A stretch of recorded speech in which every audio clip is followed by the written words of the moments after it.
इंसान झूठ बोल रहा है या सच, क्योंकि पाकिस्तान के कराची शहर से अपने प्यार के लिए बच्चों के साथ सीमा के भारत आने की थ्योरी जांच एजेंसियों के गले नहीं उतर रही।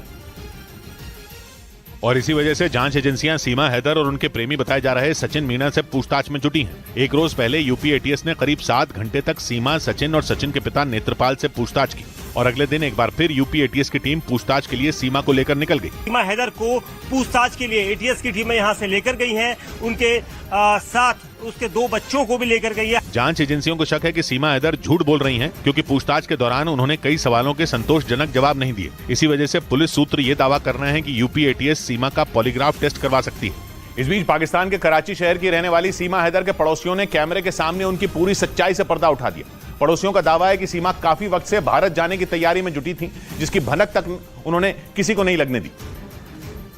और एक दिन वो अपने 4 बच्चों को लेकर अचानक गायब हो गई। भारत आने से पहले सीमा हैदर पाकिस्तान के कराची शहर के एक इलाके में किराए के मकान में रहती थी। उनके पड़ोस में रहने वाले एक बच्चे के मुताबिक सीमा गांव जाने की बात कहकर अक्सर कई दिनों के लिए चली जाती थी। एक दिन उन्होंने बोला हम गाँव जा रहे हैं ना, बच्चे इधर छोड़ के गई।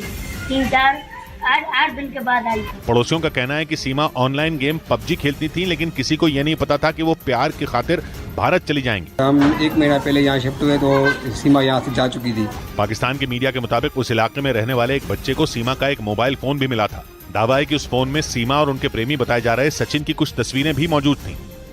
इधर पाकिस्तान से भारत आई सीमा हैदर का डांस करते हुए एक वीडियो सोशल मीडिया पर वायरल हो गया, जिसमें वो एक गाने पर नाचती दिखाई दी। सीमा हैदर का दावा है कि वो दिल्ली के नजदीक ग्रेटर नोएडा के रहने वाले सचिन मीणा से प्यार करती हैं और उनके साथ वो नेपाल में हिंदू रीति रिवाज से शादी कर चुकी हैं। इस वजह से सीमा हैदर खुद को सचिन की पत्नी बताती हैं। उनका दावा है कि वो सचिन के साथ रहने के लिए अपने बच्चों के साथ पाकिस्तान से नेपाल होते हुए भारत आईं। इस बीच उनके डांस का एक वीडियो सोशल मीडिया पर वायरल हो गया, जिसमें वो एक गाने पर नाचती नजर आईं। एक रोज पहले ही पाकिस्तान के यूट्यूबर सैयद बासित ने यह दावा किया था कि सीमा हैदर दुबई के एक क्लब में डांस करती थी। वो दुबई में चली गई थी, वहाँ डांस करती थी। सबसे बड़ी आप इसकी वीडियो डांस की देख लें, कितना परफेक्ट डांस करती है ये। सैयद बासित का यह भी दावा है कि सीमा हैदर एक जासूस हैं, जो किसी बड़ी प्लानिंग को अंजाम देने के लिए भारत में दाखिल हुई हैं। और पाकिस्तान से अपने बच्चों के साथ भारत आई सीमा हैदर की उम्र पर भी सवाल उठने शुरू हो गए।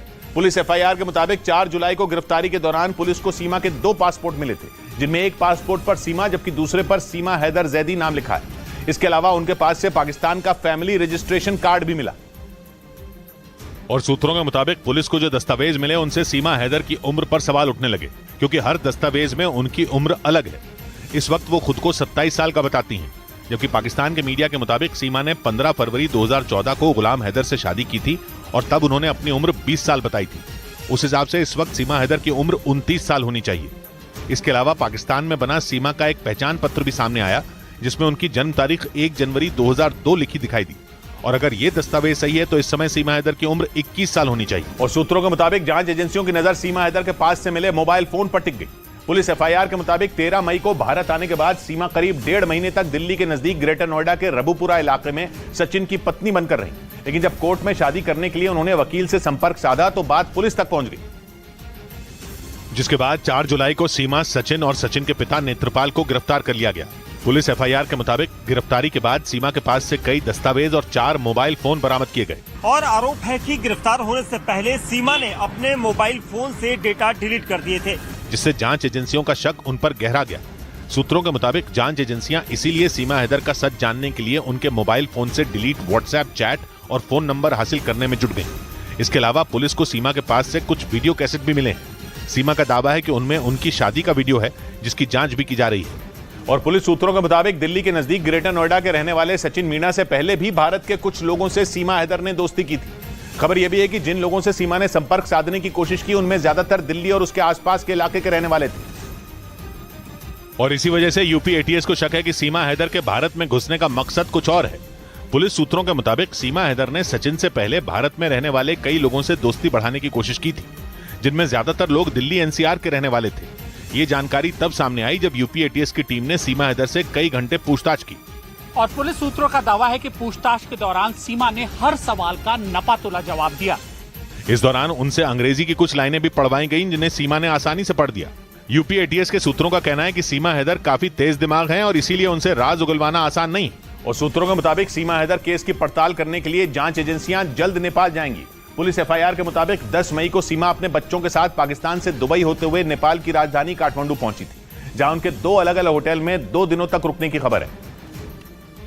और सूत्रों के मुताबिक सीमा बिहार के सीतामढ़ी बॉर्डर से होती हुई भारत में दाखिल हुई थी, लेकिन जांच एजेंसियों को यह बात खटक रही है कि सीमा ने भारत में एंट्री कैसे की, क्योंकि सीमा और उनके बच्चों के पास नेपाल का टूरिस्ट वीजा था। और इसी वजह से जांच एजेंसियों ने सीमा पर तैनात एसएसबी यानी सशस्त्र सीमा बल से रिपोर्ट मांगी, ताकि यह पता लगाया जा सके कि ये कोई चूक थी या कोई सोची समझी साजिश। सूत्रों का कहना है कि मामले की जांच के लिए जांच एजेंसियों की एक टीम जल्द नेपाल जाएगी। नेपाल में सीमा जिन होटल में ठहरी थी, उनके मालिक और मैनेजर से भी जानकारी जुटाई जा रही है। इसके अलावा बॉर्डर पर लगे सीसीटीवी कैमरे भी खंगाले जा रहे हैं।